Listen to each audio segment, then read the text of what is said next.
Fala, Dev. Vamos agora aqui criar um projeto de API usando Ruby on Rails. Primeira coisa, a gente utilizar o comando Rails new, o nome do seu projeto. A gente vai criar aqui um projeto de balcão de ofertas no estilo Binance, onde você pode vender seus tokens que você possui em carteira. Para isso eu vou botar aqui, ó, Binance Rails API. Vamos utilizar esse comando aqui, dash API, e vamos colocar aqui o banco de dados, database, igual a PostgreSQL, e executar este comando. E agora a mágica acontece.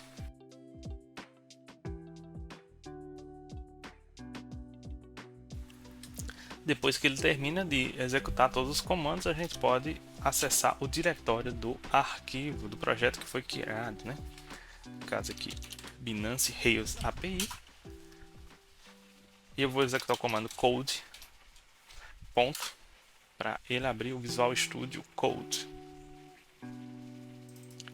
Agora a gente já tem um código para fazermos as alterações. Quando a gente utiliza o comando "-API", né, o Rails ele vai gerar a quantidade de arquivos necessária para o funcionamento correto da API. Então algumas coisas não vão ser geradas. Basicamente aqui a gente vai utilizar alguns modelos, né? O primeiro deles é o usuário, ele que vai ter a sua carteira, ele vai ter os seus tokens, né? As suas criptomoedas, e ele pode criar ordens de compra ou de venda. No caso de venda, só para as moedas que ele possui em carteira, né? A gente também vai ter o modelo carteira, que vai informar a quantidade de moedas criptomoedas que o usuário possui. A gente vai ter a ordem em si, né, que ela tem um prazo de expiração. E o interessante aqui é que a gente vai fazer a listagem dessas ordens que estão em aberto pelos usuários, né? As ordens que estão válidas, não estão expiradas. Inclusive o usuário ele pode também favoritar alguma ordem, desde que ela seja sua ordem, para ele ver essas ordens como se fosse de uma maneira especial. O intuito aqui não é disponibilizar rotas para a criação de usuários ou de moedas, por exemplo. Isso a gente vai fazer um upload de alguns dados para a gente fazer teste. É o que vamos tentar focar mais na parte da exibição em si das ordens que ainda estão válidas, né, por usuário e por moeda, e permitir, por exemplo, que o usuário crie ordens para as moedas que ele quiser. Que a gente faça também, a gente vai focar na listagem e também na opção de ou cancelar uma ordem que o usuário criou ou de favoritar ela. A instalação da Gem Aerospec, que ela vai servir para fazer os testes unitários dos nossos modelos, nossos controllers e assim sucessivamente. Olhando aqui o site, né, da Gem, que você pode achar facilmente. Para instalar, vamos adicionar esta linha aqui no nosso Gem File, na seção de desenvolvimento e teste. Vou salvar aqui.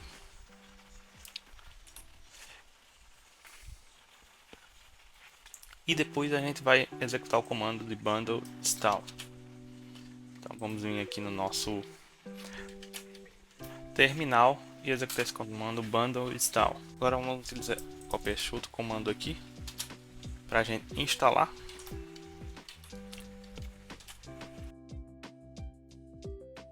Pronto, ele já criou agora os diretórios aqui do teste, certo? Porque quando a gente for gerar nossos modelos, a gente já vai utilizar os geradores de teste da Gem Aerospec. Nós vamos utilizar também a Gem FactoryBot Rails, Vamos copiar essa linha aqui também e adicionar ao nosso gem file, também na seção de testes. Vamos executar novamente o bundle install. Ok. E vamos gerar nosso primeiro modelo. Reis G model, que vai ser o usuário.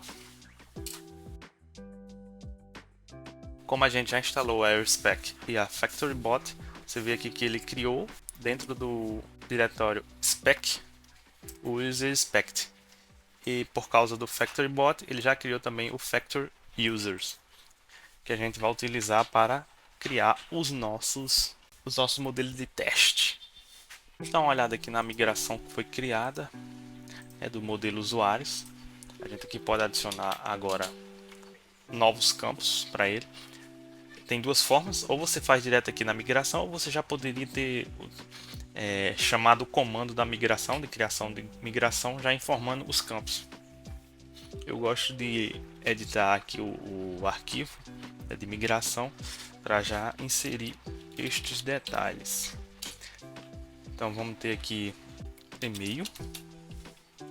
Vamos também adicionar aqui username. A princípio vamos apenas utilizar esses dois campos. Vamos aqui acessar agora o modelo user.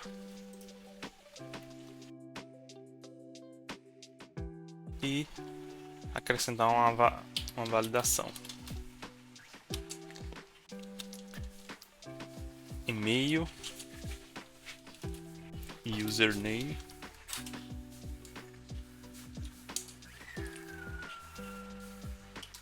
presence, true. Para a realização dos testes, a gente também pode utilizar a Gem Faker, que ela vai gerar dados falsos. Como você pode ver aqui, ele gera nomes, endereços, alfanuméricos, enfim. Tem vários geradores interessantes que você pode também estar utilizando. Vamos copiar essa linha aqui para nosso gem file.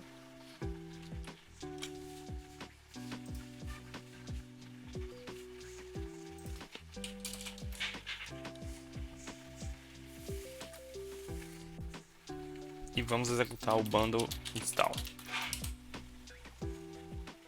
Vamos agora acessar aqui nossa aba de factors, de users, e vamos colocar aqui e-mail.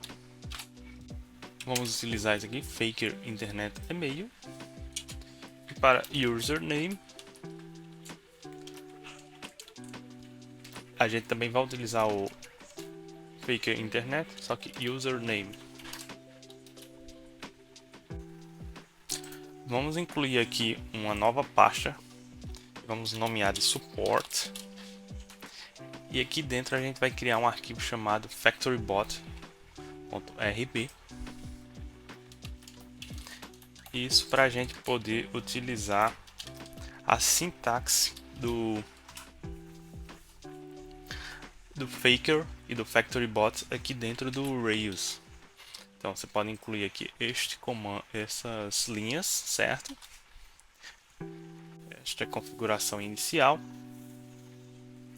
E agora vamos aqui no arquivo de Rails Helper. Aqui a gente já está fazendo o require do AirSpec Rails. Vamos também fazer o require do FactoryBot. Aqui, Rails Helper. Vamos ver se tudo está ok. A gente pode aqui na raiz do projeto executar o comando bundle exec AirSpec. Nós não temos ainda testes configurados, mas como a gente pode ver aqui, foi exibido um erro porque a gente ainda não tem o banco de dados. Existem algumas formas de você criar o banco de dados. No caso, a gente já determinou inicialmente que a gente está usando Postgres. É interessante que você venha aqui na parte de configuração e você vai ter aqui um arquivo chamado database.yml.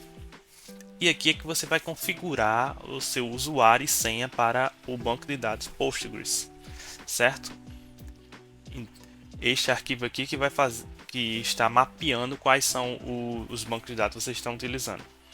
Meu caso aqui, ó, em desenvolvimento estou usando este aqui, e em teste eu estou usando este aqui. Vamos fazer a criação do banco de dados. A gente pode executar o comando rake db create.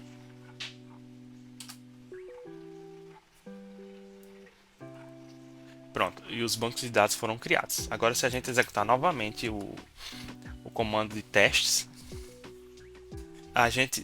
ele já está mostrando aqui para a gente que tem uma migração pendente. Para executar as migrações, a gente pode utilizar o rakedb migrate.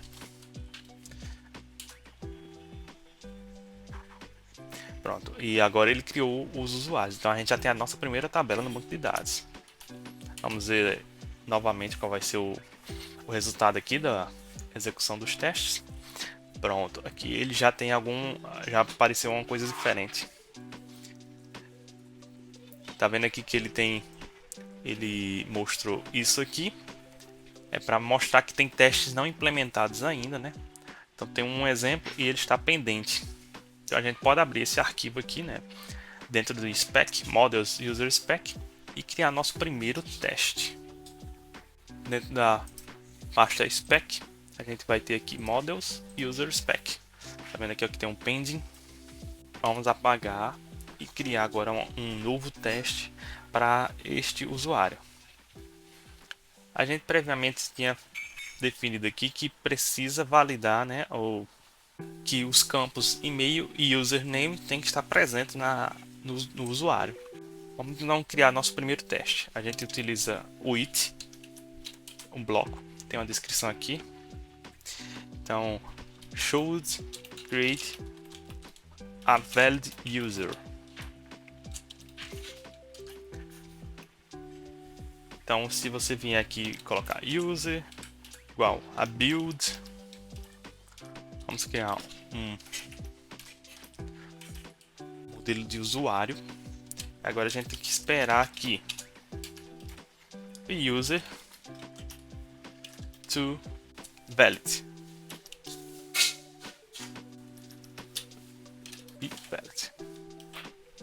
Se a gente executar agora aqui, ele vai passar o nosso teste. Pronto. Agora vamos fazer esse teste falhar. E no momento que a gente está utilizando o usuário, se por exemplo a gente coloca aqui que o e-mail é new e a gente está falando que esse usuário tem que ser válido, então o nosso teste vai falhar. Vamos ver se ele está fazendo mesmo a validação. Olha aqui, a gente obteve esses erros aqui. E-mail can't be blank, ou seja, não pode ser vazio, ou seja, então ele está validando que os campos estão sendo preenchidos ou não. A gente pode criar inclusive outro teste aqui. Should create should validate, no caso, a user. Então se a gente utilizar essa mesma construção aqui, só que aqui a gente colocando e-mail com new,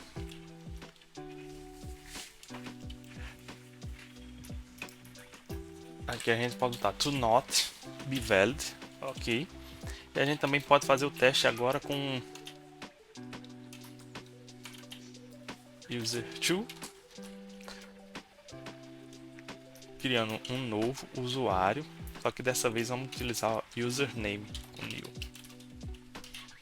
E aqui a gente espera que o usuário 2, vamos colocar que ele seja válido, só para ver que está validando de fato.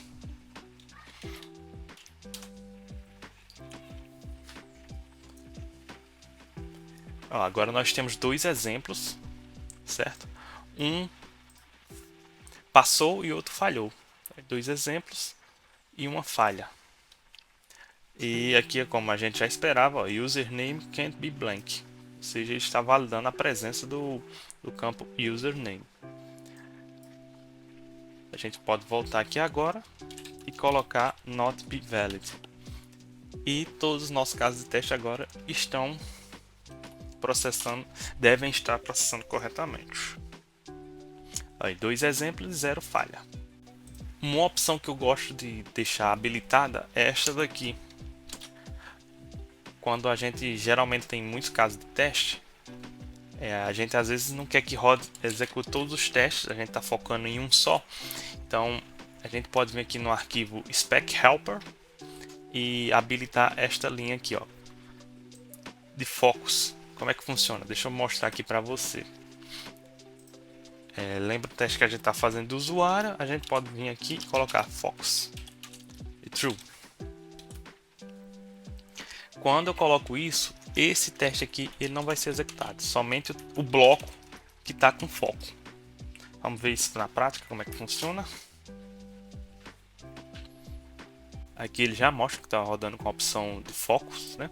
E agora, ó, só um exemplo foi executado e 0 falhas, ou seja, ele só executou este exemplo aqui, este bloco aqui.